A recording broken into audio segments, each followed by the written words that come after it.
會登凌絕頂，一覽眾山小。光明頂，陶傑、鮑偉聰，特別嘉賓倪匡。本節目只代表主持及嘉賓個人意見。哇，倪生好耐冇見喎！係啊！喂，我哋諗住定期請你上嚟傾下偈嘅喎。哇，定期我唔知身體頂唔頂得順。你呢輪都肥咗啊！肥好多。我見到你報紙澄清，你話唔係60磅啊嘛？肥超過標準體重60磅。哇，都好犀利喎！我應該係125磅嘅，而我咁高度，而家185磅。咁啊，你啊冇嚟咗成幾個月啦嚇！而家香港啊、大陸好多新聞。有啲咩副局長外籍風波啊？呢件事最奇怪啦！點解咧？超乎常識範圍之外噶嘛？唔知點解有啲人嘅想法同大多數人嘅想法可以相差咁遠嘅，好似兩個星球一樣。咁啊，另外仲有大陸地震啊，係咪死成10萬8萬人？係啊，天災人禍，係嘛？咁啊，即係仲有。就今晚就6.4啊呢啲嘢係嘛？咁啊，我覺得而家啲即係呢啲地震咧，最近呢好多新聞係嘛？即係中國政府啊要求日本自衛隊派飛機嚟，點知而家大陸啲憤青咧，啲民意好強烈啊！有好多意見，啲憤青咧，即係而家主導咗成個大陸嘅。中共嘅嗰個施政咁滯咯，而家變咗好似睇落去咧，中國政府反而好似好開明啊，同埋好開放。調轉咧，嗰啲輿論咧，即係民間嘅輿論或者一啲媒體咧，就好保守喎。而家會出現咁嘅情況啦，真係啊，係咪真係而家個即係嗰啲社會仲保守過個政府啊？好古怪呢啲嘢，真係睇唔透，都唔知點樣樣。照計係冇呢啲理由嘅。你嘅群眾而家係跟住政府走噶嘛？你如果黨中央國務院唔下令喺度，邊個敢下半旗啫？你長毛嗰先下半旗，俾人趕出去咯。佢講得太遲啦嘛，講得太早，講得太早啦。唉，呢個世界好多嘢，你帶頭講得太早咧，就係條罪名嚟嘅。當初耶穌都係咁死嘅，係嘛？有好多嘢雖然係真理，但係你唔可以個把口搶先講出嚟嘅。最近地震咁熱門，我睇關於地震嘅書，有本書叫《唐山警世錄》，佢話唐山大地震24萬人啦，回算至少可以減少9%嘅。點解咧？佢事先已經有幾十個單位報告上去，有地震時間地點講得非常正確嘅，完全冇人理。你如果早啲準備嘅話，逃生容易啲，你可以死咗好多人。佢寫嗰本書嘅人嗰陣時都唔知有四川大地震啦，佢都猛話呢啲悲劇唔好重演啦，結果而家又重演一次。我睇呢個亞洲電視佢重播一個紀錄片呢，都有講到頭先倪生講嗰種，即係好多嘅地質同埋地震專家當時都有預測到呢，喺呢個唐山嘅地區去到北京嘅附近呢，都係有一場好巨大嘅地震。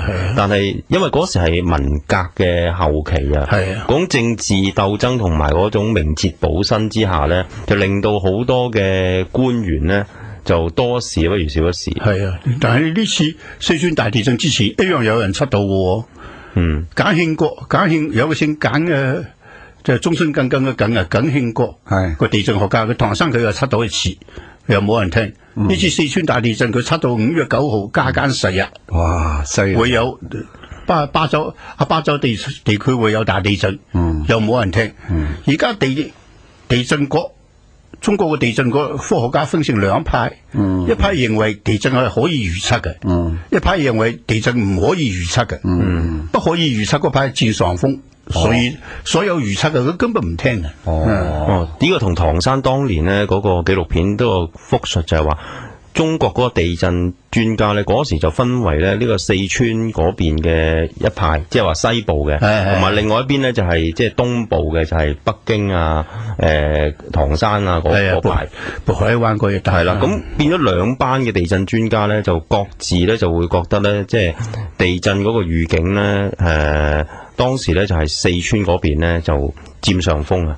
咁同埋因為接近呢個京畿地帶咧，即係如果預報唐山嗰個地震咧，萬一有咩引起個混亂啊，同埋政治嗰個風險咧，其實係當時76年即係文革個年代，任何人都承擔唔起。係啊，但係你而家政治狀況咁好，點解又唔信人哋預報呢？你預報咗就算唔震，你損失好細嘅啫嘛。你預報咗，如果相信佢真係震咗，你損失可以減少好多好多，至少人命損失可以減好多。其實最慘而家究竟有冇預報，邊個預報咧都唔知嘅，因為消息嘅公佈咧，其實都仍然咧未係好全面。係啊，就係冇一個系統啊！甚至死傷嘅人數，而家即係報出嚟嘅人數咧，究竟係咪事實咧？究竟止唔止呢個數咧？失蹤嘅人口，究竟個統計會唔會將來咧陸續咁樣增加咧？呢個都估唔到嘅，完全唔知嘅啦，真係，永遠唔知嘅啦，我相信冇得統計嘅。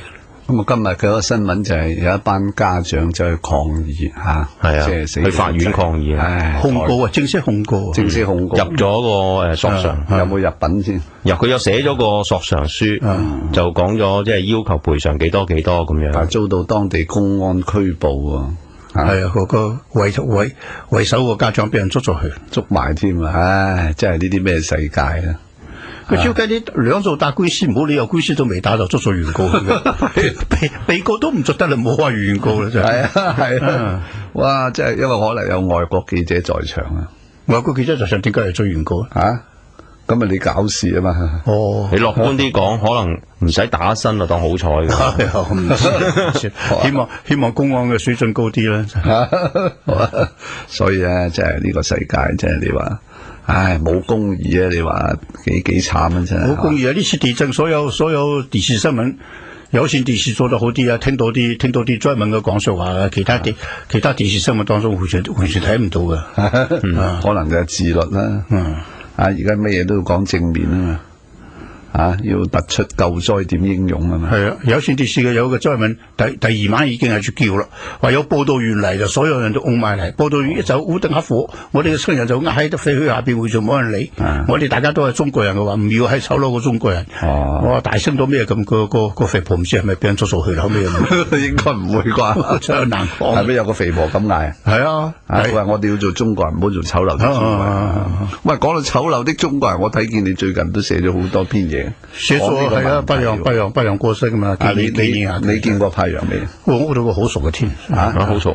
喺你印象中柏楊點樣？柏楊好有正義感嘅人，非常有正義感，非常正直，而且非常簡寫，思路又清晰，而且又好睇得透中國民族嘅缺點，喺邊度。你話佢創造嘅嗰個名詞張光文化幾簡單明了，你個封住晒入邊反毛三重，臭回全唔理嘅，擁住晒唔理嘅，你掀開一個聞下仲好香添。中國就係咁樣，大家掀開一個一聞，中國5000年文明，哇，唐詩宋詞咁靚，哇，好到不得了，你唔知佢入邊臭成點樣，完全唔知。哇！柏楊，你最近對上一次幾時見到佢？都好耐啦，20幾年前。20幾年前放咗出嚟啦，放監出嚟嗰一排同佢見過。佢70歲嗰年話要翻嘢資治通鑑嘛。我話你今年70歲咯，佢話我用10年功夫嚟翻，結果7、8年到全部翻晒，都基本事。雖然俾人批評話佢翻得唔好，但係真係都係一種好有價值嘅文化，好有魄力嘅嘛，好有魄力。唉，不過即係佢呢個醜陋的中國人裏邊啲論點，你同唔同意咧？我同意，我好同意。佢甚至於以我為自己就係佢嗰陣時提倡中國字拼音法，佢話冇一個人同意嘅，得你一個人同意啫。我哋佢有個時期甚至於可以用拼音文字嚟寫信嘅，寫簡單嘅信。哇！咁啊，真係，但係而家佢嗰啲書啊，喺大陸啊，咁啊，有好多人話，哇！今次地震啊，不表現人性的光輝啊，告永別了醜陋的中國人啊，你話係唔係咧？我話就唔係啦，即係呢個好多人性醜陋嘅地方，你連地震孤兒都俾人偷去買賣嗰啲，冇報道出嚟啫嘛。好啦，網絡8819039.com。指點江山，笑傲江湖。光光明頂，陶傑、鮑偉聰，特別嘉賓倪匡。今晚相請不如偶遇啊吓，咁啊啱好今晚啊倪生吓同埋大家金庸先生請食飯食上海菜，食完不如我請埋倪匡順道我順風車，我唔車你翻屋企，車你上雙頭同埋咧，話茶生金庸咧身子好好都仲係啊，大頭腦咁好，身體好過我好多講嘢都風趣幽默不過講嘢內容不便披露啦。呢位聽眾咧，佢話：請問倪生，你話四川地震有冇可能係美國佬新武器引發？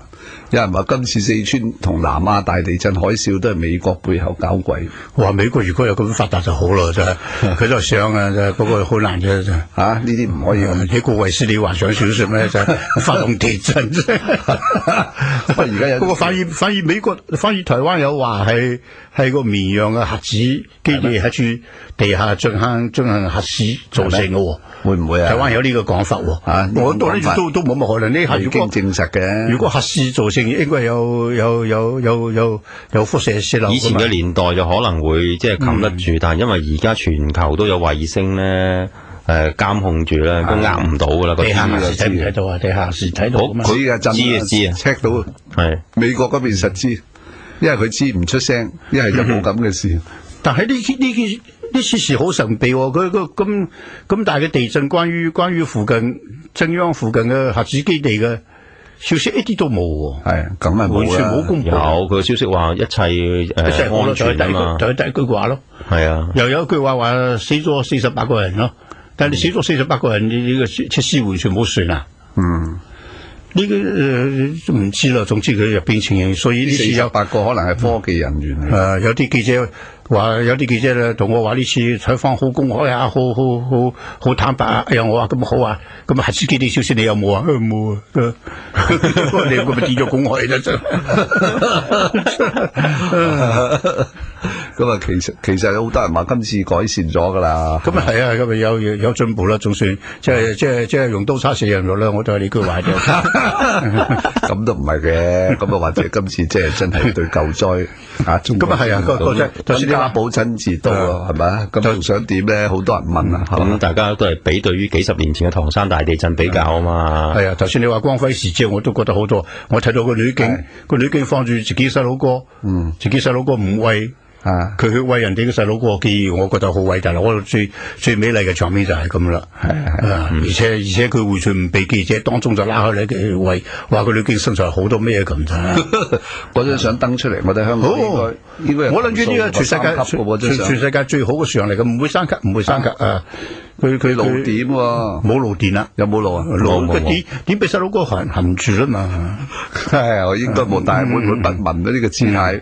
但係佢自己嘅親生仔食咗5日糊仔，係哇！一見到阿媽一抱住啊，個頭擁入去，哇！嗰啲鏡頭真係靚到咧，真係啊！呢啲係人性光輝嚟。另外睇到張圖片咧，就係一個外國志願組織嘅人咧，就喺度唱歌跳舞，就喺度氹啲細路仔玩。咁其實嗰時我哋都講過，就喺個災難發生之後，其實係咪真係一定要愁眉深鎖啊？或者係要全民都係要哀悼？因為其實係，譬如美國911之後，唔可以用歡笑，可以用一個歡笑，或者係用一個即係樂觀啲嘅態度去面對個災難。係啊，呢個係我一直做人嘅態度啦。你有咗痛苦嘅事發生之後，你痛苦對呢件事冇幫助。即係繼續沉面啊！喺度，你痛苦嚟做咩？喺度即係所謂轉落去啊！都係無補於事。倪生，你上嚟講，好彩講遲咗3個禮拜，又係咁。唔係你嘻嘻哈哈咁樣，有事無事笑3聲咧，係咪？實俾人投訴話你涼血。係咁啊！隔離都台都有人話被指為態度涼薄，咩輕佻，咩叫態度輕佻？我唔明。我睇到莊嚴嗰啲人會翻山，我一定莊嚴老實話。問倪生，你自己呢把年紀，你怕唔怕死？我唔怕死啊！我日日晚晚黑瞓低，我做完冇醒啊！係咩？係啊，唔係啩？半夜瞓瞓下死咗，你話做人幾愉快你真係，一瞬間都愉快得過呢個到我呢個年紀係咪？似你咁後生當然唔同啦，真係。朝早醒嚟醒嚟啦，冇可能可以有做人啦，咁咪快快樂樂過嘅人啦。原來你晚晚臨瞓就想死啊！時時想到嘅，如果即係合埋眼，如果唔醒，幾愉快你話，幾開心。咁有朋友死咗，你會殯儀館鞠躬？我殯儀館就算鞠躬嘅話，我都嘻哈大笑嘅，我唔會雙雙流淚嘅。咁啊會唔會得罪好多人？係咯。咁啊係啊，咁我自己死媽媽我都係咁啦。你企埋一邊陰陰嘴笑。你死阿媽都係咁啊！我死媽媽，邊個嚟殯儀館鞠躬話，做咩行到門口已經聽到倪匡喺入邊哈哈大笑啦。哇！呢種態度好豁達。呢個我就算喊到死，佢都唔會醒噶嘛。而且人一定要死，我覺得一定會發生嘅事發生咗，呢個唔算係悲劇嚟嘅。係，你佢有地震，一定要死人嘅。地震死咗就唔係悲劇，但係你學校起得唔好，可以避免嘅就係悲劇發生咗，呢個就係悲劇。係避免唔到啊嘛，應該可以避免嘅。不過今次都有一間學校，好似話有個校長好偉大。係啊，自己周圍去募捐錢嚟加固啊，一啲事都冇啊。結果當日冇人肯驗收啊，嗰層樓真係陰公。即係結果咧，俾咗10幾萬。係啊，咁結果佢周圍去乞討，用咗好多年。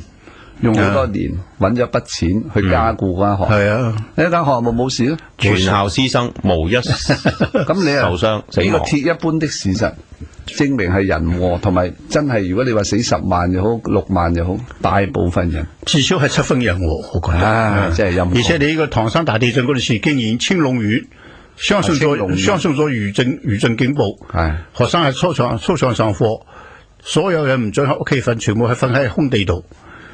全縣倒塌房間18萬間，哇！死亡1人，哎呀！青龍奇蹟聯合國都承認，係咩？派員去調查，點解？我預防都好咯，有預防意識咯，相信會有地震咯。地震冇得抗啊！你用手去跟住佢唔俾佢實啦，係嘛？呢唯有預防同埋最戇居呢個口號叫抗震救災，救災有得救，但係震冇得抗。防震救災啦，應該係防都冇得防，防可以防預防啊！你早都知道咗，你咪唔好入屋咯。哦，呢個叫防，係即係我哋啲中文唔好，避難時近日都好多呢啲咁嘅字眼，譬如多難就興邦啊，呢啲咧都有問題。好啊，網絡8819035.com。多少天下事，盡付笑談中。光明頂，陶傑、鮑偉聰，特別嘉賓倪匡。今日知有5大副局長終於全部就放棄晒外國護照，但我今日睇某知識分子報紙，我覺得佢哋放棄得老襯。點解呢？因為呢個林瑞麟話佢話當年啲草委咧傾呢條嘅時候咧，大家講明係副局長咧係唔使揸外國籍嘅。咁呢個有呢個會議記錄，如果白紙黑字如果公佈咧，就證明唔係話疏忽，而係呢個基本法嘅原意咧，的確係副局長唔使揸外國護照。喂，當然冇副局長呢3個字嘅喎。係啊，寫落去冇呢3個字啊。係嘛？咁啊，但係即係。咁你5條友仔原來如果照咁睇咧，而家唔係睇埋，唔係淨係睇基本法條文係嘛？而家連基本法當年制定呢條法例嘅時候，嗰幾個老嘢啲草委喺度講乜，嗰個會議記錄都當係基本法㗎嘛，都當係法律嘛，當係法律㗎嘛。咁唔係咩叫原意同精神咧？咁而家林公公今日報紙賣話，當時佢哋幾個指陣就傾嘅時候係有提過副局長。並且仲話既然係咁，副局長就唔需要揸外國護照啦，所以咪冇副局長3個字喺基本法裏邊都係有話有係嗰個傾偈啊，傾閒偈打牙鉸嗰陣時係有咁講過。呢個我覺得好有問題喎。當然係10幾年前，10幾年前個副局長係我哋曾特首創意噶嘛，當年曾特首都唔知喺邊咧，點會有副局長呢個創意咧？冇乜可能，我覺得啊。哦，咁啊唔知啦。佢而家話用人唯才又可以有外國籍，咁啊點解唔全世界去招募？你點解淨係香港揾呢？你全世界招募，你招募以色列人、招募阿拉伯人，佢或者好有才，佢都可以嚟做噶。係啊。你出得咁高人工係咪？一定有人嚟嘅。同埋香港尤其多其他少數族裔或者係南亞嗰啲咁嘅人才都唔少㗎喎。以前警隊裏邊都好多警官嗰啲咧係印度人咁樣噶啦。咁即係一樣可以咧都招聘嘅。不過而家咧就副局長個國籍問題咧，我覺得咧即係應該就已經就嚟淡化，但係就會燒到落去政治助理個薪酬度。即係而家政府就死守住呢條線啊嘛，就係話咧唔公佈唔交代。咁睇下立法局咧，到時啲政黨咧又係要現形啦。究竟會唔會咧即係撐呢嗰個張文光個草案，就係要佢哋出嚟交代。呢味嘢更加奇怪啦！你天下邊有僱主可以唔知道僱員人工嗰啲事嘅呢？喂，大佬，全香港人民全香港市民係僱主嚟㗎嘛？點解唔可以知道僱員有幾多人工啊？呢味真係奇怪到極點啦！真係點講都講唔通嘅。係喎，呢個你講明係公僕啊嘛。係啊，公帑嚟嗰啲嚇。納稅人嘅錢嚟㗎嘛？點解我出錢嘅我唔知道錢用得去邊？而家冇話唔俾你俾咁高，就係咯，你都要俾我知啊嘛，你知都唔得，唔得。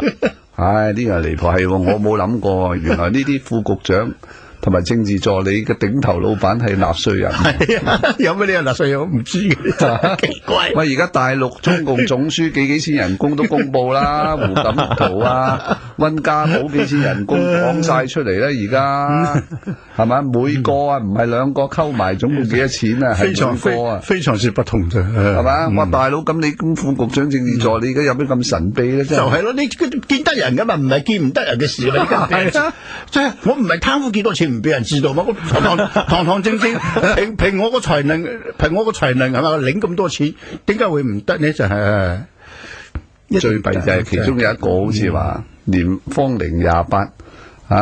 就得3年工作經驗，我呢個都唔理噶。我跟62歲拜相，你唔俾佢拜啊？或者佢真係有呢個才能，佢可以借200萬都得。你要俾人知佢噶嘛？你點解？我琴晚都咁講，偷偷摸摸唔俾人知。你話金羅拜相，我話要耶穌伯利恆嗰個 BB 喺個馬槽出世嗰時係得3博士認證，係佢將來係上帝嘅仔嘛，係嘛？咁周圍嗰啲人都當嗰3個係傻嘅。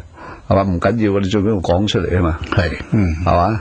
咁呢度你聽。而且呢個問題仲有一個好古怪嘅，有句口號叫做用人唯才。係。喂，呢句話兩位唔覺得有問題嘅咩？我阿媽係女人咯。唔使得噶，德才兼備噶嘛？你唔使得噶，淨係才得噶啦。係啊，咁你劉金寶咁好嘅經濟學家，點解要判佢死刑回刑2年啫？叫佢出嚟做翻行長啊嘛，真係用人唯才啊嘛。係啊，真係唔係你而家放佢出嚟咧，佢包管唔敢再貪污。係啊，死過翻生，係嘛？條命爭啲都冇埋，係嘛？才德邊域，林科雲都好有才，人體解剖、生物知識一流。中國傳統嗰個官場升官途都係德行先噶啦，奇啦！而家真係乜嘢都顛倒噶，好古怪。用人唯才，咁佢咁係。你用人係要考慮才，你不能講個唯字噶嘛？唯字咯，限死咗唯一噶咯。係唯一嘅條件就係才噶咯。係呢個無論如何又係講唔通嘅。人哋講才德兼備，係啊，不能叫用人唯才。壞就壞咗個唯字，唔係個才字，才多啲要，但係你話為咁啊死啦，係嘛？喂，啲中文狗屁不通呢4個字咧，令我諗翻起我讀中學嘅時候咧，答嗰啲嗰啲卷啊，就我淨係記得咧，武則天嗰年代嘅時候咧，就係有記得呢4個字啦，就話佢專嚟揾佢啲面首嗰啲咧就做官，咁佢就唔理嘅，即係同呢個武則天有任何私通，最緊要係用人唯才佢嘅口號就係令我諗翻起呢啲咁嘅會考嘅卷嘅4字真言。歷史上係有咁睇法嘅，到民主社會就唔係件事咯。咁啊，魏生佢話呢位聽眾問你記唔記得你算過鐵板神數，話過你幾時死？好似嗰陣時話你60啫嘛。好似計咗我60歲就唔肯計落去啦。啊，個個都隨意我60歲話60歲會死，60歲會死。我又冇所謂，60歲死，70歲死有咩唔同啫？結果又換咗10幾年啦。咁啊有講法時空旅行，話上一次奧運係最後一次奧運，黎生點睇？有一個時空旅行，我哋喺光明頂都講過啦，最早係我講添。唔係幾清楚咩意思啊？咪有一個喺時空旅行家，佢話2035年翻嚟噶嘛，1998年喺個網嗰度預言。即係咁啊？點解咁啊？上一次奧運係最後一次，佢話上一次奧運係最後一次，咩2004話今次係唔會有，2004之後係冇奧運噶嘛？即係你點睇時空旅行咧？時空旅行我睇過你一本小說，係啊，我寫過好多篇嘢講時空。不過時空旅行有個始終好難解決個矛盾啊。如果我翻到去以前塞咗我腦袋咁咪頂咧？係啊，係嘛，就變咗冇我啦嘛。呢個好難解決個矛盾喺度。所以時空旅行喺邏輯上嚟講根本係冇可能嘅。哇！我睇過你一本小說叫《迷藏》，係啊，迷藏就係哇！你講到喺個安道爾嘅古堡，點解你會諗到啲安道爾呢啲咁奇怪嘅小國？翻地圖是但翻到啲冷門啲地方，寫到自己話你未去過。講嗰兩姐弟喺裏邊玩捉迷藏咧，哇！呢個故事真係驚㗎，又好得人驚。嗰時讀書睇啊，真係睇完驚啊！話喺一個好暗嘅角落頭度，發現一隻腳定乜嘢？係啊，一隻打火機咪唔見咗，翻到去幾百年前。個皇帝執到隻打火機都唔知係乜嘢，嗰度有一個時空嘅秘道啊嘛，係嘛？你睇成個歐洲，安道爾係一個好細嘅國家，的確好似粒的咁樣，即係好似條罅咁樣。不過我都擺烏龍，我寫到呢個細地方到冬天冇人嘅，原來嗰度係滑雪勝地嚟嘅，到冬天好多遊客噶，俾人鬧到死。呢個故事真係寫得好緊張。我發覺咧，你寫劇本就咩咧？唐山大兄係你編劇喎，唐山大兄係啊，精武門又係，精武兩個啦。仲有嗰扎張徹嗰扎拳擊啊，報仇。張徹我寫得多咯，邵氏公司我寫過261個劇本。張徹啲劇本係咪好好寫啊？全部都係血花來血花去咁樣，對白比較少，動作多。係啊，嗰個寫武俠片嘅劇本，我始終揸住2句話嚟寫啫嘛。開頭。壞人打好人，後尾好人打壞人。係啊，你睇嗰啲戲咧，所有武俠片逃唔出呢個規律嘅。唔係你寫嗰啲武俠片咧，套套都係個好人喺前面俾人糟質，一定要打到死啊，戒幾刀又唔死啊，跟住佢個老婆又俾人搶啊，大佬又俾人殺啊，翻到屋企仲要滅門啊，跟住屍骸啊咁樣。70年代睇邵氏片咧，即係呢啲一睇呢啲一定魏康手筆，然後慢慢去報仇啦。然後佢又揾人啦，報仇啊，練功啊咁咯。呢啲劇本，仲有一個木蘭花嘅小說叫《黑暗歷險》，由頭到尾得一場喎，一個場景嘅。佢講呢個木蘭花咧盲咗對眼，即係對眼有時綁住個繃帶，然後俾呢個國際犯罪組織叫小孩組織 KID 係一個叫 Kill in Darkness 嘅簡稱。哇！你嗰時啲英文都咁犀利，點解你會諗到呢個在黑暗中殺人呢個英文嘅簡稱叫小孩？我都唔知邊度揾翻，都唔記得。咁你話你唔識英文，你唔識英文，你話加三藩市出咗台，但係點解你喺40年前黑暗歷險裏邊要諗構思到一個外國跨國嘅犯罪集團在黑暗中殺人 ，Kill in Darkness 嘅嗰個簡稱叫小孩咧，真係哇！呢個小說又由頭到尾寫得好緊張，係嘛？即係講佢破門而入啊，同呢個木蘭花喺度鬥法啊、鬥智啊咁樣，一場戲一個景。你仲記得清楚過我？你已經唔記得咗？我有少少形象少少，仲有一個魔爪餘生都好犀利去到啲中東，仲有一個叫獵頭禁地。哇！最近有人炒到我40-50年前嘅啲武俠小說，佢都重新出版，印咗幾套攞嚟俾我睇，我睇下都居然睇得下，都完全唔記得呢個真係一啲印象都冇。你嗰時寫嗰啲嘢唔記得咗？完全唔記得有啲武俠小說啊！你可唔可以由頭講翻落尾咧？個唔記得，根本完全唔記得。你記唔記得有個武俠小說寫嘅保鏢？保鏢係短篇嘅，短篇係一個短篇集。短篇我都寫過好多。裏邊嗰個主角叫做落日啊。哦，唔記得啦。雲飄飄。保鏢拍成過電影噶嘛？拍成。狄龍姜嚟，李青做女主角噶嘛？係有咗寶塔噶嘛？嗰度塔上邊打鬥嘛？後尾邵氏特登企咗喺度塔喺度，呢度塔到而家仲喺度。仲喺邊度？唔知咧。哦，保留咗好多年。仲有寫嗰個炎霄雙雄啊嘛。炎霄我中意嘅呢篇小說，我記得。呢個好嘢喎，喺寫蘇北嗰啲地方嗰啲文初莊嘅，呢篇係我自己最中意嘅篇小說。你呢個你提過啊，嗰陣時啲鹽工都好辛苦喎，你話係啊鹽我就真係奇怪點解做鹽工咁辛苦？曬鹽真係辛苦，日曬雨淋，想象唔到。而且佢鹽壞皮膚嘅，所有啲14、15歲嘅人睇上嚟好似50、60歲擺工嘅樣，好壞皮膚。你話礦工佢挖煤又辛苦，我知啊。挖煤又辛苦，一做鹽都咁辛苦啊！鹽又重，少少一啖鹽你睇上嚟冇幾多，但係重到好似鐵咁啊！你嗰陣時係咪見過啦？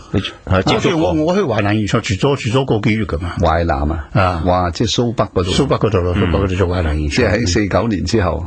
即係52、53年。哇！咪慘到飛起嗰陣時。嗰陣時就最飢餓嗰陣時啦。哇！第一次小饑荒嗰陣時。哇！咁你嘅嗰陣時52年啊，已經打緊寒戰噶啦嘛。係啊，寒戰之後啦。嗰度冬天凍唔凍啊？蘇北冬天都幾凍啊，都凍多零下10幾度啊，凍死人嘅。哇！有次我帶咗10幾個人，上晝出發嗰陣時10幾度風和日麗嘅。到回程嗰陣時下晝4、5點鐘，忽然間天黑晒，溫度就降到啊，凍到真係冇辦法唔跑，掉低晒所有嘢跑。我自己跑，比較營養好啲，年紀又輕啦，跑到一家鄉下人家屋企。同埋其他2個人，嗰次20幾個人凍死咗19個。哇！一邊跑一邊就倒地啦，就唔喐啦，就頂拱到唔喐，而且每面一種好古怪嘅笑容啊！凍到個面部肌肉抽一抽筋，個笑得詭異到你到咗而家我有時做硬生生凍死。凍死噶，即係好凍得死得好快嘅，一到地就即刻死噶咯。哇！你嗰陣時睇住啦，我帶去噶嘛，嗰批人，班人你識得噶喎，識得係咪都係勞改犯人嚟噶嘛？我嗰時做幹部噶嘛，做公安幹部噶嘛。你帶嗰班人勞改，帶嗰班人去提米噶嘛，提糧食噶嘛。哇！嗰班勞改犯嚟，凍死19個，20幾個人。我哋幾個人搏命跑到去鄉下人屋企，捐入去稻草堆度，捐入去草堆度，只保住條命啫嘛。如果凍到零下14度，網絡881903.com。午夜會高峰，煮酒論英雄。光明頂，陶傑、鮑偉聰，特別嘉賓倪匡。今晚6、4燭光會都有成4萬幾人。係啊，我今日離開屋企電梯度撞咗2夫妻，着住黑衫。自己帶埋凳仔，就準備去維園坐嘅。我當堂肅然起敬。我最感動係嗰啲父母啊，即係帶啲小朋友去，因為而家6、4都19年啦。即係如果你19歲或以下嘅，你話佢當年根本都唔知發生咩事。好多人唔知噶啦，真係唔知噶。甚至20歲開頭嗰啲都冇印象啊，嗰啲咁，所以啲父母即係會帶啲子女去個燭光晚會，或者同佢哋今日講6、4咧，真係好難得啊！同埋甚至我覺得啊，即係好多學校啊，我冇調查，但我相信咧都唔係間學校咧，今日啊會同啲老師咧會同佢哋講6、4呢一課。唔會，就算老師想講都有所顧忌咧。我唔明啊，顧忌啲咩咧？係咪講咗之後會炒魷魚啊？或者係啦，你唔知㗎。咁啊，唔怪得啦。我早兩日睇《蘋果日報》佢訪問一個中學生，一個女生，佢話鄧小平做得啱啊，6、4清場。而家啲細路仔咁滿意啊嘛？有啲人咁諗法㗎。話而家中國進步過6、4嗰陣時啊。因為而家啲後生啲嘅一代咧，佢而家享受緊中國發展咗之後嘅好處。點樣為之進步過6、4嗰陣時？呢啲理論最唔通啦！你咁樣講起上嚟，南京大屠殺都啱嘅。南京大屠殺之後，南京而家咁進步，唔好一啲邏輯，一啲邏輯概念都冇嘅。呢部你睇到多咗幾棟高樓大廈就叫做進步。你就算係進步，你都不能夠反證。呢個係歷史嚟㗎嘛，歷史冇得改變。係啊，你就算以後真係進步咗，你點可以證明明嗰場咁，呢啲係啱，係嘛？你話南京大屠殺係啱啦，而家南京咁進步啫，係咪？係咪？喂，即係你同埋點為之進步？我話你聽，64之前80年代成個中國喺胡耀邦、趙紫陽之下相對自由少少。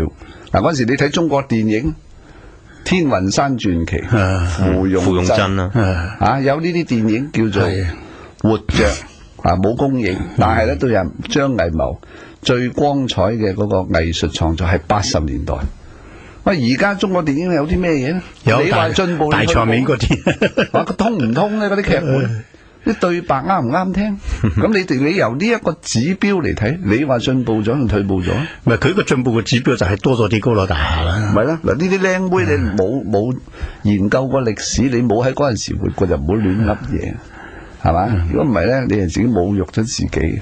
佢其實呢個女仔都係鸚鵡學舌嘅啫，即係佢根本就冇調查研究。咪係啊！佢唔知道咩叫進步，亦都其實佢對內地嘅了解亦都唔深。佢淨係睇到城市嘅繁華一面，或者睇到呢個申辦咗奧運會，就其實佢根本翻過去內地見得幾多嘢都唔知。只係而家一般好多媒體嘅報道咧，物質嘅角度去睇。即係呢個咧係一個即係柏楊已經喺醜陋的中國人裏邊講咗，佢話你冇辦法咧攀登上個精神嘅價值觀嗰度，乜都係假嘅，係嘛？咁你純粹係由着咗幾多名牌啊，係咪望落去多咗啲暴發戶啊、新樓啊咁樣，你就去判斷佢進步，但係你唔係去睇嗰個精神上中國人社會嗰個精神懷抱。係咪比80年代嗰陣時係多咗？差得好遠，好咗定係少咗？越來越墮落啦，精神方面，係咪？唔係啊嘛，呢樣嘢亂噏噶嘛呢啲創作就而家冇自由過以前啦。而家你咁樣啲新聞，今次係咪真係有新聞自由咧？唔見得係啊，因為豆腐渣工程你都唔夠膽俾香港。我琴日都話啦，如果你想香港啲傳媒插少啲副局長，係咪要阿爺幫手俾啲傳媒上去挖兩單豆腐渣工程啲人頭版，或者啲獨家新聞啲副局長咪冇人插你中港之間唔識協調啊嘛，係嘛？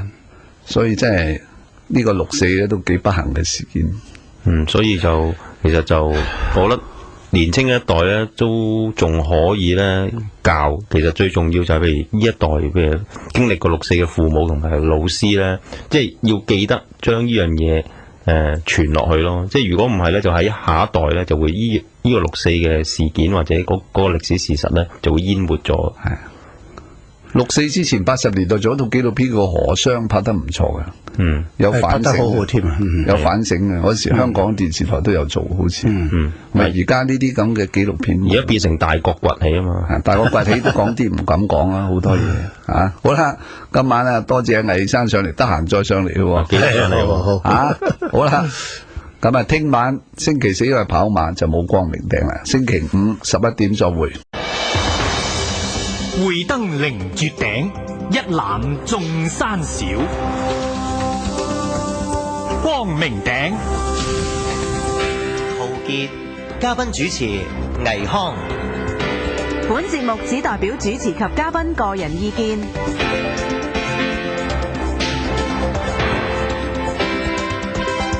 又一個星期啦，咁今晚呢，我哋就定期揾阿倪匡上嚟，冇乜嘢特別主題。天南地北，因為禮拜5週末閒談，冇 focus 嘅。倪生最近你喺香港住，睇住香港啲時事光怪陸離，有乜感想？好大創意啊！點解咧？啲創意都市嘛，唔係即係阿特首立法會答問啊，因為咩副局長政治助理派錢100億20億呢啲咁派錢派喺香港人身上，呢個係應該噶嘛？香港賺嘅錢，基本法都規定噶嘛，只有用喺香港身上，而且嗰陣時個江主席都一再聲明噶嘛，中央唔會想唔會向特區攞1分1毫錢噶嘛，而家忽然間要20億，20億唔係救災喎，係災後建設喎。呢個我睇到一篇報紙上一篇評論文章話，呢個非常之明顯嘅違反基本法嘅，唔知點解咁多中國嘅立法局議員冇個注意到呢？就奇怪。呢個直情係我睇呢個基本法咧第5章第1節講緊叫財政、金融、貿易同埋工商業。係嘛？咁啊，第106條嗱，咁你清楚即刻有添。香港特別行政區保持財政獨立，第一句。第二句，香港特別行政區的財政收入全部用於全部唔係部分用於自身需要，不上繳中央人民政府。中央人民政府不在香港特別行政區徵稅。呢就嗱呢3句咧，嗱，我諗唯一有得走法律啦就係。香港特別行政區啲財政收入全部用於自身需要，不上繳中央人民政府，但係佢冇話不上繳地方政府同四川政府，但係前邊一句又唔係喎，個特別行政區財政收入全部用於自身需要，全部唔係部分啊！我諗呢句咧，全部用於自身需要就大過不上繳地方政府或者係咩？總之有商量餘地啦。不過香港冇商量餘地啊！呢句白紙黑字啊！你話副局長可唔可以外籍仲有商量餘地啊？呢句係白紙黑字冇商量，因為講明收入財政收入全部用於自身需要，唔係話可能可以，而係命令式嘅語句。全部用於自身需要，冇話可以去建設四川省啊！其實你俾20億俾四川省係咩用咧？中央政府錢好多，咪1萬幾千億咪外匯儲備。你咁樣喺度間接侮辱緊中國政府。係啦，你即係話佢窮。嗱，我話咧，李嘉誠如果聽日打個乞嗤感冒，你捐錢俾李嘉誠，叫佢買 Panadol 咧，就係啦，真係。阿霍英東係嘛？喂，大佬，霍英東如果係呢個感冒流行性感冒。或者係便秘啊，屙唔出啊，咁你會唔會捐包瀉藥俾佢咧？就係啦，呢個唔係大佬，佢幾萬身家，你幾錢身？你有冇照下塊鏡？你有冇資格咧？唔係寫唔寫得嘅問題啊！啱唔啱嘅問題？第一呢個體統嘅問題，第二呢個法理嘅問題，係啊，尊卑嘅問題，係啊。嗰陣時明朝嘅沈萬三去犒賞軍隊。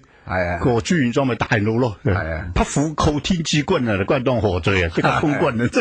你都寫過沈萬三故事嘅最寶盤啊！沈萬三呢就係明啱嘅錢已經夠多，你唔可以中央政府嘅事咁啊，要你去捱腳做咩啫？咁你估係咩原因呢啲？我真係唔係好明。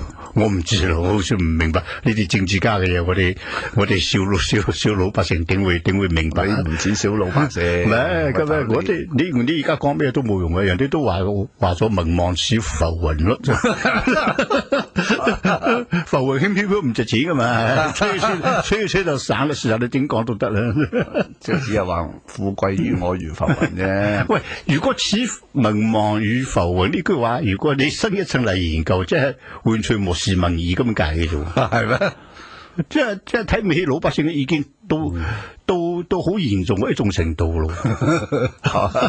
咪呢個可能中文有啲問題啊，中文有啲問題，又有中文嘅理解有啲問題，又有新嘅解釋，未必咁嘅意思啊。新嘅解釋就係親疏有別嘅新嘅解釋。而家似若浮雲又有新解釋，唔係浮雲未有，經你咁講可能有。唔係我所謂唔明咯，就係我哋呢啲書白讀嘅啦，而家所有全部都有新解釋。親疏有別都係，突然間標個新嘅解釋出嚟，係好新鮮。創意都是。咁啊，所以真係呢啲政治嘅嘢真係，唉，咁啊你。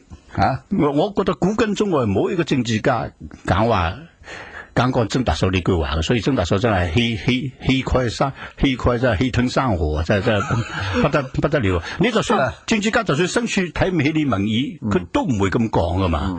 佢居然身處諗咩就講咩出嚟，呢個真字就係非常了得啊！即使毛澤東咁惡，都有一句叫做群眾是真正的英雄，而我們自己往往是幼稚可笑的。只有人民之創造歷史噶嘛。係啊，佢唔敢講話人民嘅意見係浮雲，胡總書記一而再而三提出以民為本啊嘛，以民唔係以民為浮韓喎。咁啊，唔係，我諗佢嘅意思可能即係話，你嗰啲民望嗰啲調查對於我嚟講，我話當佢冇到啫。你個咪真係咁解，咪已經唔啱啦。點可以當冇到？呢個好緊要啊！啲人民嘅民望，人民係出糧俾你，你做咁多年公務員，你所有一分一毫全部都係人民俾你嘅錢，或者即係好似溫總話齋。是人民在養活你們啊！你是看着辦吧啫。你點可以當佢冇嘢？你真呢句最新指示。不過蔡瀾就話曾特首好人嚟嘅，因為佢中意食嘢。佢話呢個世界上凡中意食嘢嘅人都唔會係壞人。我都話佢好人啊，佢夠真啊，真係好唔簡單。呢個因為我讀得書少啊，你讀得書多，你知道你話有冇一個政治家古根中話揀咁嘅公然漠視民意啊講出嚟嘅，而且講得咁豪氣，講得咁大聲，講得咁豪氣。我孤陋寡聞，未聽過，真係未聽過，真係。係嘛？咁就。而家咁你嗰啲堂，你睇佢，你有咩印象？上海人嚟呢個，佢又冇講上海話。而家接班下屆呼聲好高喎。呢個嘢真係千祈唔好講，千祈唔好講咩接班，因為全世界最危險嘅一個位置就係接班人嘅位置。你睇呢個劉少奇當初係接班人，係啊，所以林彪接班人，係啊，胡耀邦、趙紫陽全部都係接班人。嗰啲傳媒，你而家你想害堂又喺度賣佢啊，接下屆接班人係啦，唔可以噶。好似最近習副主席嚟香港，報紙上有啲人公然話佢係後人，即係下一屆嘅總書記，呢個唔可以咁講啊！啲害人嘅啫，佢哋完全唔知道呢啲情形嘅。喂，但係我唔係好明啊，咁點解會害佢咧？一定害佢，因為所有呢個接班人係一個最危險嘅地位嚟嘅。你唔好話而家接班人之間完全冇關係嘅。你中國歷代最危險嘅位置就係太子啦。係，因為皇帝同太子係父子關係，你太子少少唔啱，即刻斬頭。咁啊，康熙嗰陣時就係廢太子啊嘛，汶刑啊嘛。係啊，係咪見你唔得，即刻拉入去幽禁啊！朱元璋手下有個大官姓解嘅，解俊咪好出名嘅解學士。解學士就係趁朱元璋唔喺度嗰陣時，偷偷去見下太子啦，翻嚟俾朱元璋打入天牢，關咗5年，就攞仲拉出去活埋啊！哇！咁大罪，你話呢個太子嘅交外居係好大嘅罪嚟嘅，分分鐘廢咗佢嘅。所以從政我諗做啲讀啲歷史好似阿魏生咁，唔係嘅，呢個多才普通故事嚟嘅啫。你要害人，你都話佢係太子就得啦。網絡8819039.com，指點江山，笑傲江湖。光明頂，陶傑，嘉賓主持倪匡。係咪有啲聽眾慢慢講呢個兒童讀物英國嗰間兒童讀物出版社叫 Usborne，USBORNE， 哇，好大間出版社，賺大錢啊！哇，嗰啲兒童故事咧，同埋啲插畫咧，係寫得好精緻，你唔信咧？你上網睇睇啊！其實講啲兒童讀物咧，好多細路仔都睇你衛斯理、木蘭花。木蘭花點解你寫下唔寫？寫都冇得寫。木蘭花我覺得睇你寫60幾集，其中有一場就有啲色情，就係話唔知邊個木蘭花喺個船度，唔知俾人迷暈咗，除晒啲衫咁樣，現出一啲咩玲瓏浮凸嘅身材，係一句啫。木蘭花完全冇完全冇朝色情方面去描述嘅。浪子高達就有，浪子高達一開波就已經係床戲啦，係嘛？喂，寫作有咩要訣啊？而家啲人唔識寫小說，係咪開頭要先聲奪人？唔係，你小說好簡單，構成小說嘅元素，你就係人物同情節兩味。咪首先要有人物咯。係你決定咗嗰個人物嘅性格，佢會做啲咩事，然後佢會發生啲咩事，你自然故事嘅情節會為咗呢個人物嚟發展噶嘛。有時你寫到好多大綱喺度都冇用啊。你譬如話按照佢啊，你寫大綱至多1、2、3，寫到第4個回旋係咩走樣啊？回旋就會佢自己會走樣，好奇怪。係，我覺得係好似好似鬼畫符咁樣，好似萬事萬靈，好似拱住你個手生咗另外一啲嘢出嚟。係個字不會活嘅啫。點解啦嚇？我唔知點解，我問過好多寫小說嘅人，個個都有同樣嘅經歷嘅。係啊，你預先設計好嘅故事，只有大概有用嘅，所有細節都是會變嘅。咁你有冇同阿茶生金庸傾過呢個問題？有啊，佢都話係咁樣，佢都話係。即係呢啲真係有神鬼之助。嗰陣時咪即係你初初想嘅初初嘅構想，未必符合以後嗰個人物嘅嗰個活動嘅發展啊。人物活動發展嘅自然，你只要設定咗嗰個人物性格，譬如話脾氣好急躁嘅，佢一定遇到嘅嘢，佢會好莽撞，佢會錯好多紕漏嘅。但係呢個人物性格一定係統一嘅，你從頭到尾你唔可以忽然之間佢好急嘅人變咗脾氣好慢嚟，咁就佢小說就唔好睇嘅咯。咁嗰啲情節遭遇都要同周圍嘅人物發生關係嘅。係啊，一定要有關係。你咩人物發生咩事呢個一定嘅。你啲人物性格決定佢命運噶嘛。你非但小說係咁樣，現實生活都係咁。係。咁啊，寫小說。即係換句話講，真係好要靠靈感，天生。我覺得有啲人有寫小說本事，有啲人冇嘅。最近大陸呢個鬼吹燈，你有冇睇？鬼吹燈我睇咗，我睇唔落去咯。點解囉嗦？非常努力都睇唔落，因為佢完全，佢或者係一種新嘅寫法嚟嘅，完全同我熟悉嘅小說結構完全唔同。佢寫咗邊度係邊度。講盜墓嘅故事係咯，佢又唔係全部講盜墓故事，好似係講墓入邊有咩怪異嘅事發生，一樁咁樣，完全唔連貫，好似聽人講唔連貫故事一樣。不過或者而家流行咁樣，係好多人中意睇。我驚你最近喺度睇緊一本關於中國大饑荒。係啊，就墓碑啊，話睇到我打冷震啊。不過即係咬牙切齒睇完係大陸嘅人睇完上報啊，大陸嘅人寫係楊繼成先生寫嘅，佢用咗幾十年功夫，周圍去調查當時實際嘅情形，佢每一篇嘢每一段嘢都根據當時嘅文件、當時嘅講話嚟寫出嚟。1958年，1958到1961，哇，3年之間餓死嘅。咁嗰3年唔係共產黨話齋叫自然災害。個自然災害後尾劉少奇都話係3分天災7分人禍，結果其實查出嚟10分都係人禍嚟，根本會天氣回旋冇唔正常。係我就唔明啊！而家啲翻到大陸又咁多有得食，嗰啲超級市場嗰啲嘢，哇多到真係，點解嗰陣時會餓死人？係咪啲人懶呢？唔肯種田？政策問題啊！佢政策問題嘅啲嗰陣時偉大啲毛主席忽然之間異想天開話，一畝地可以生產5萬斤稻嘅，第二日5萬斤都唔夠啦，要6萬，後尾要8萬，後尾要20萬。最多嗰陣時22萬，嗰陣時我哋喺報紙上寫雜文，睇到其他報紙登到一畝地產22萬斤穀，我同佢計過啦，22萬斤穀有幾多袋？你完全堆以上堆到比人咁高，用麻布嚟堆都堆唔到22萬斤穀出嚟。佢哋嗰陣時嗰啲報紙照登嘅。但係我唔明嗰陣時嗰啲編輯記者，中國嗰啲。你話呢啲咁嘅消息喺報紙登，佢有冇常識？唔係，佢知唔知呢啲係假？常識有啊，冇良知啫。一畝地，即係我哋而家你問香港而家中一，佢一定唔知一畝幾大，佢知幾多平方尺？666平方公尺，666，即係大約幾多平方英尺咧？6000尺度。6000平方英尺度，係咩？哇，咁大單位嚟嘅喎。係一畝地係好大嘅啦，好大，6000平方英尺啊！6000平方英尺，普通產量嚟講，水稻大約700斤到啦。小麥大約500-600斤啦。而且佢係一浸嘅啫嘛。係咪？點會產嗰度？你當即係2座豪宅咁嘅單位。咁嗰陣時毛主席號召話：人有多大膽，地有多大產，即係叫你全國吹水啫。係啊，全國回住吹。嗰後尾人民日報自己都認啊。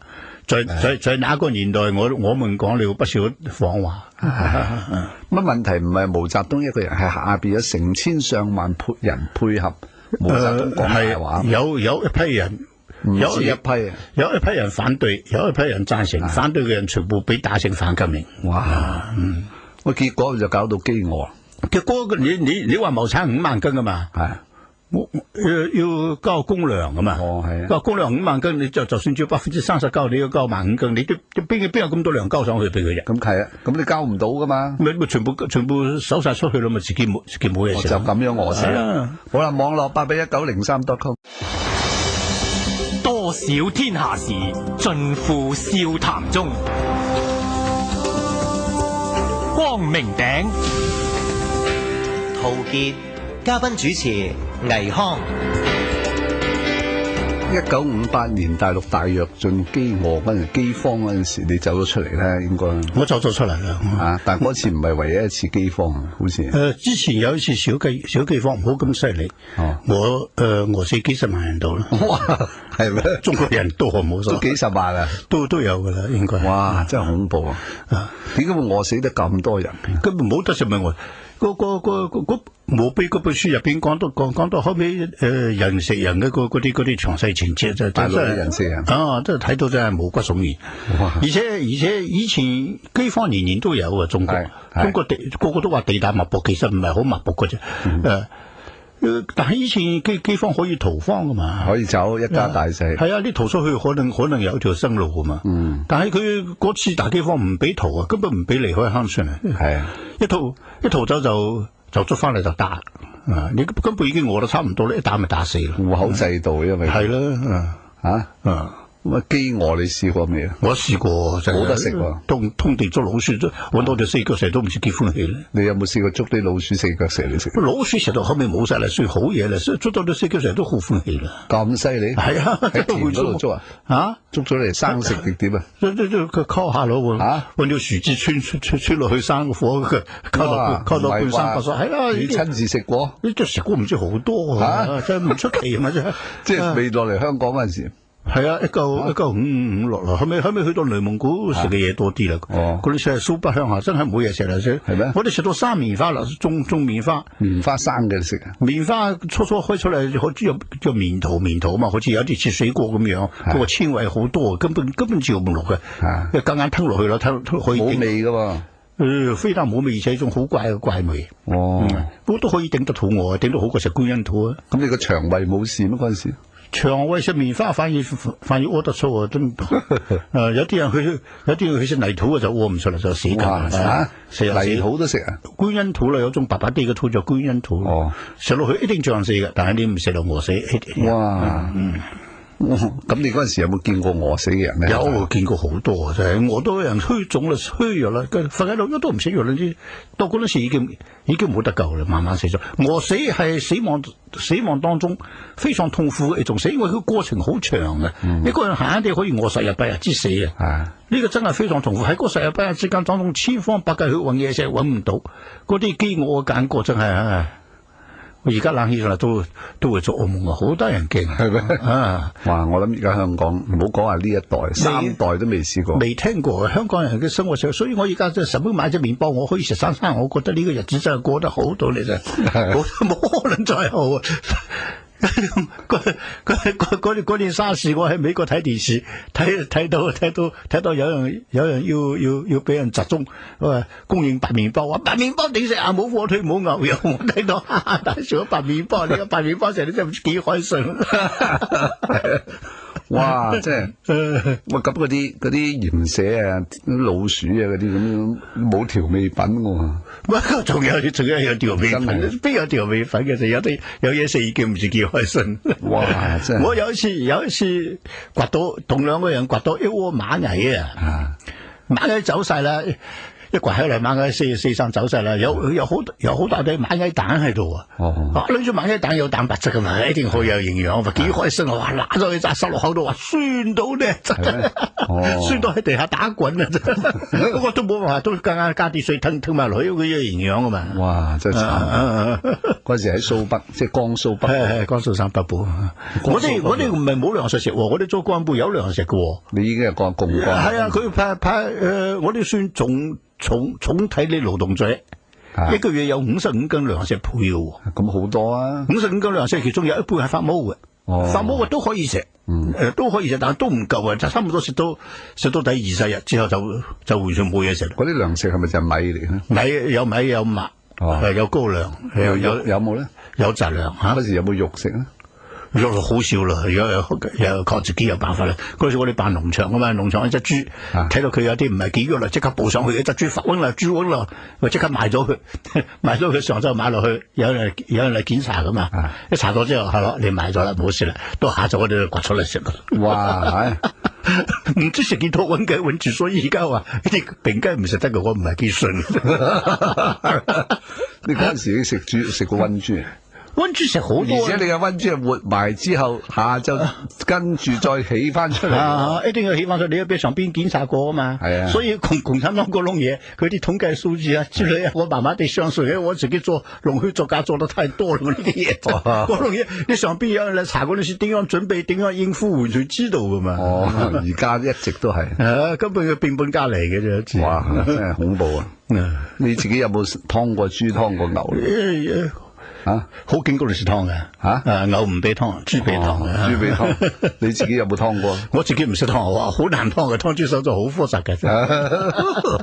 呢個李純恩就話佢自己湯過豬。我都佢綁好咗之後，你雞都得嘅。你綁佢唔起咧，一隻豬至少100-200個人，你點綁得佢上湯豬燉啫？綁到佢實一實啊嘛，要一刀割落去，佢啊起勢咁叫，所以湯豬咁叫啦，湯豬咁食，叫到幾里路外都聽得到嘅。哇！即係大陸呢啲國家，即係咩離奇嘅事都有。唉！而家最近我睇到上海公安局有一個北京落嚟嘅細路仔叫楊佳，28歲，攞住把刀咧入到去連殺6個人，從1樓殺到21。佢唔係開自動步槍啊，攞住把刀，點樣可以殺完一個人？嗰個殺咗6個？我諗住公安冇防範啊！公安平時老百姓見到佢都畢恭畢敬噶啦嘛。點可能冇防範？啲求生一種本能嚟噶嘛。你見到一個人揸住把刀，周身血咁撲埋，識走啦。所以大陸網上一片對呢個兇手一片讚揚聲啦，稱佢會燒核，仲叫佢燒核啊！係啊，話佢威啊！真係呢啲離奇，究竟係咩啱咩錯，我哋都唔知。但係你一個人如果下定決心要，佢明知自己死緊啊嘛，佢真係去殺公安，呢個淤氣一定重到不得了喺度啊嘛，到而家都未公布。話網上流傳嘅原因就捉到2個人話佢哋造謠，即係話佢租架單車喺街邊踩，被差人捉到，話佢係偷嘅。捉咗去入邊，梗係招呼一輪啦。招呼一輪，佢就出嚟懷恨在心。但係傳播呢個消息嘅人話係造謠已經捉咗佢。哇！真係呢啲好似係裏邊做嘅人將呢件事攞嚟寫小說添。好，寫小說、寫長詩。仲有最近我睇到嘅係攞同何龍元帥比較啊，因為何龍。何龍共產黨噶係啊，何龍湖赤衛隊湖北人揸把菜刀去殺咗收稅嘅警察噶嘛，係啊，從此起家噶嘛，話佢個作為同個何龍差唔多，話佢唔係刑事犯，係戰犯，佢係一人軍隊嚟對付成個公安系統，哇！攞佢當藍寶，攞佢當兩寶，係啊。哇！真係啼笑皆非。呢啲事真係奇怪我諗學校如果你話有得教下，等啲學生討論下都幾得意。而家呢啲事我諗住全中國學生都知道啦，因為網上封咗一陣，而家封咗好多，但係封唔晒啦，真係太轟動啦！哇！呢啲嚇死人啊！我諗今日呢啲即係你香港特區政府，我諗唔係好敢講嘢啦你想特區政府點講咧？唔通邊有教科書？但係呢啲重大案件嚟噶嘛？呢啲我咁呢個情形好多啊！你呢個貴州嗰個咩縣啊？嗰個雍咩控縣好咩安縣啊？聽都未聽過個地名，幾萬人造反未有？係燒咗公安局先。係後尾個貴州省委書記自己承認噶，處理方法粗暴。你粗暴2個字入邊幾多家破人亡喺度？唔知哇！呢啲真係嚇死人。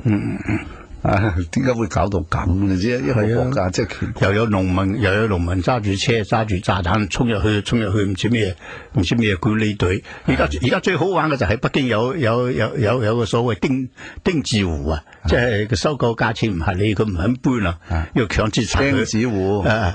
佢又強制拆佢就全間屋牆上貼晒毛主席像。係啊，我睇到鄧小平像、胡錦濤像。係啊，睇你推土機敢唔敢推？真係唔敢啊！哇！呢個真係前日嘅新聞，相都影埋出嚟。呢個真係黑色幽默到極點啦！全世界睇住你笑。唔通嗰啲胡錦濤啊、咩鄧小平啲肖像係符嚟嘅？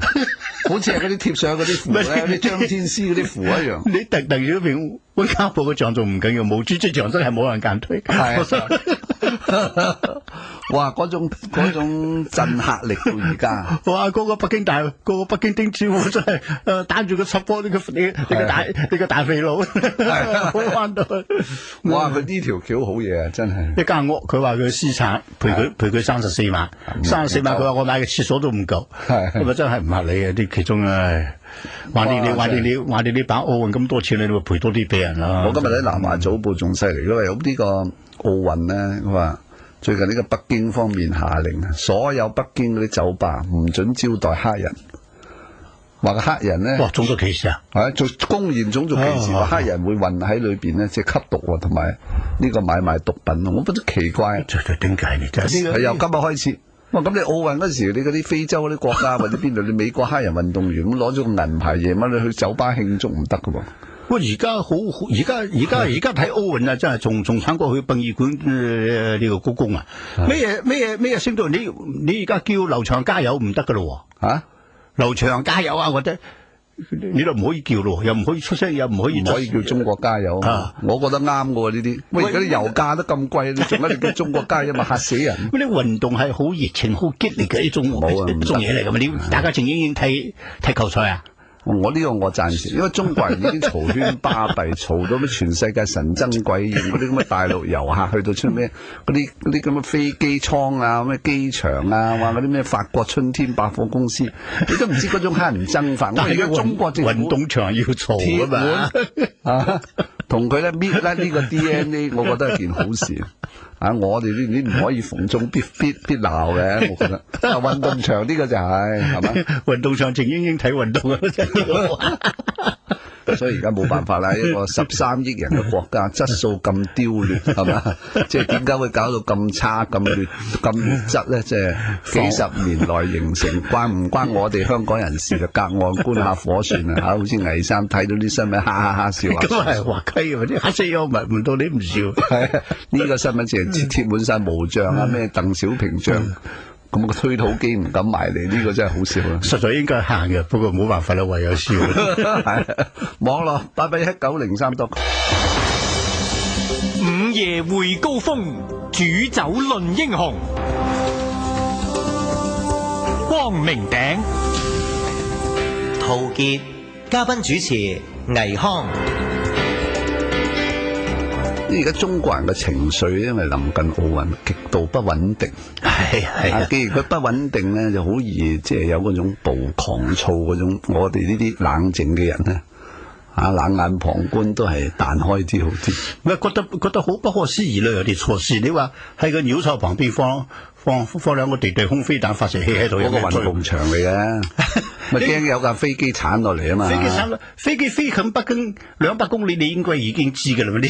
你得佢飛到運動場前邊，你放飛彈都嚟唔切啦。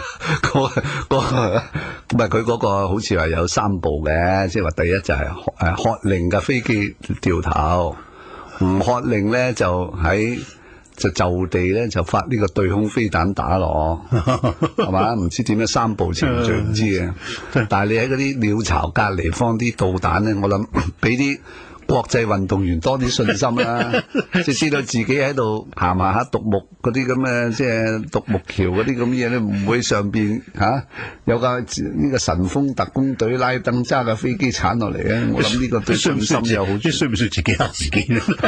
神經衰到咁樣呢啲啊好難講啦，係嘛？上邊啲嘢咩稀奇古怪都會發生。不過有一個好消息，聽講南非辦個足球足球世界杯好似辦唔成喎。如果辦唔成，中國隻手辦，中國隊可以加入16強喎。係咩？係啊，主辦國嘛。哦，係喎，呢個好消息，好消息。會唔會中國主辦呢個世界杯？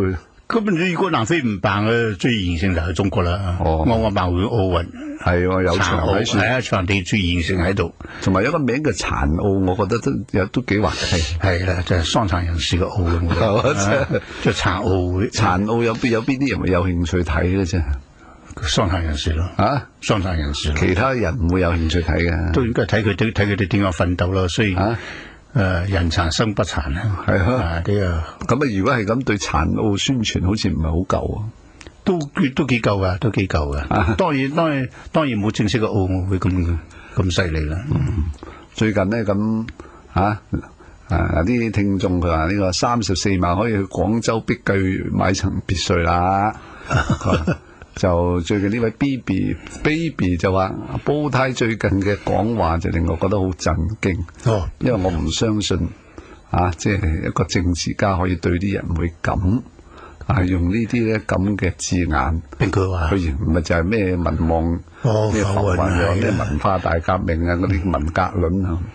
另外呢位政府減免外傭徵稅只適用於新合約或續約，不明白點解為何不包括現有合約？我屋企外傭1個月先至前上工，要等到近2年至有得減免，咁到嗰陣時已經冇能力續約啦。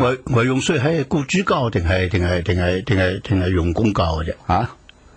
咩啊？外傭稅係僱主交嘅定係個工人交？梗係僱主交啦，僱主交。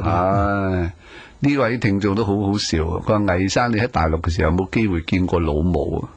冇，你時運未有咁低啩？我冇咁高級，我最高級嘅人我見過羅瑞卿嘅。公安部長係咩？係嗰個後來俾紅衛兵拱落樓梯跛腳，叫紅衛兵揾個羅抬佢出嚟繼續。係啊，佢自己跳落嚟就斷腳。點解你見過羅瑞卿好高啊？呢個高佬嚟。我哋嗰陣時受訓嗰陣時，佢嚟演講。話我哋去火車站歡迎佢，10幾架車卡鬼聲駛過嚟，砰落嚟一紮人都唔知羅部長喺邊度。回去唔知嘅，去到10幾架車上咗條車去學校。嗰陣時你喺大陸着衫褲咩色？着軍裝啊，軍裝軍綠色啦。着咩鞋啊？有冇皮鞋着嗰陣時？冇皮鞋着噶，着嗰啲好簡單嘅好簡單嘅便鞋咯。我嗰陣時你住喺上海定邊度？蘇北。我從上海去蘇州受訓噶嘛，就係蘇州見到羅瑞卿。係點樣去？係咪坐火車？坐火車。係咪敲鑼打鼓啊？大紅花有人歡送噶，我諗冇人歡送，其他人有人歡送嘅。咁喺蘇北嗰時有咩娛樂？有冇打麻雀啊？打下啤牌？完全冇講，我睇書嘅啫，就係睇書嘅。就喺咩地方？住用2支竹交叉咁一叉，上邊鋪啲嗰啲蘆葦編成嘅隻咯。哇！咁就咁落雨嗰陣時，室內室外冇乜分別嘅啫。佢冇牆嘅，回旋都係三角形嘅咁樣。就打地鋪瞓嘅咯。打地鋪瞓地下鋪好厚嘅草嘛。草你冬天嗰陣時最好玩啦。冬天嗰陣時佢啲你出去做工咧，嗰啲草濕噶嘛，全部都係水嚟嘅，就積成冰嘅。所以你夜晚放工翻嚟一瞓落去硬嘅。哇！瞓下你個人嘅體溫咧攞啲冰融化咗啦，就一陣你就自顧會出水啦。瞓到天光你就有一個人形嘅凹痕喺上面嘅，好似嗰啲米奇咩嗰啲。你如果Jerry 啲卡通，你如果出去一陣再翻嚟，你佢又積成冰嚟，嗰個凹痕喺度，你只要瞓落去就得噶啦。呢啲奇景啊，所以你話香港有100萬人赤貧，你信唔信？咩叫貧窮啊？呢啲叫貧窮，標準叫赤貧啦。呢啲先叫真係貧窮啊嘛。所以我20幾歲就風濕到不得了嘅，你膝頭哥彎唔轉嘅。你而家有冇啲後遺症咧？喺大陸嗰陣時咁慘。有啊，我而家身體咁差就有關係啩。係咩？嗰時真係後生，10歲嗰陣時就點都唔死嘅。哇！咁你呢條命都好硬喎。好幾次應該係死唔死嘅。走到嚟香港，我諗真係。我走到嚟香港，我就話佢俾我過10年啦，我已經好足夠啦。而家過咗50年，我真係。係啊，你落嚟香港嗰時感唔感激香港呢個殖民地？唉，真係，我就嗰陣時就嘆一句話就係：中國人做皇帝地方，我唔要住嘅，要英國人做管治你就要。所以我922就走鬼咗。不過後尾而家唔爭氣，晚節博又翻咗嚟。好啦，今晚節目時間差唔多啦。祝各位咧週末快樂，下星期一晚11點再會。